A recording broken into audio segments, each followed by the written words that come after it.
Hi all, day 2 part 1. Morning breakfast చేసి షిరిడీ నుండి cab book చేసుకున్నాము. నాసిక్ అండ్ త్రయంబకేశ్వరంకి స్టార్ట్ అయ్యాము. నాసిక్ని పూర్వం పంచవటి అని పిలిచేవారు.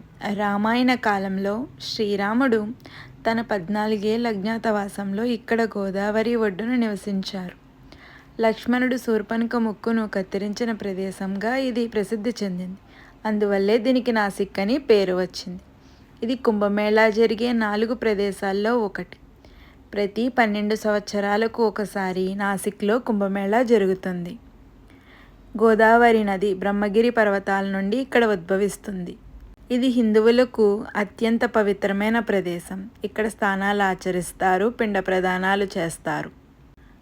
నది ఒడ్డునే అర్ధనారీశ్వర టెంపుల్ ఉంటుంది, దర్శించుకోండి. శ్రీ కపాలేశ్వర టెంపుల్ ప్రత్యేకమైన శివాలయం. ఇక్కడ నంది లేకపోవడం అతిపెద్ద విశేషంగా చెప్తారు. కాలారాం టెంపుల్ గర్భగుడిలో శ్రీరాముడు, సీతాదేవి, లక్ష్మణుడు నల్లని శిల రూపంలో దర్శనమిస్తారు. ఇది తపోవనంలో రామసృష్టి గార్డెన్స్లో ఉంటుంది. లక్ష్మణుడు శూర్పణఖ ముక్కును కత్తిరించిన ప్రదేశంగా ఇది పిలుస్తారు. టెంపుల్ నుండి బయటికి రాగానే శ్రీరాముడు 70 అడుగుల భారీ విగ్రహం కనిపిస్తుంది. ఇది అక్టోబర్ 11, 2024లో ఆవిష్కరించారు. Like and subscribe.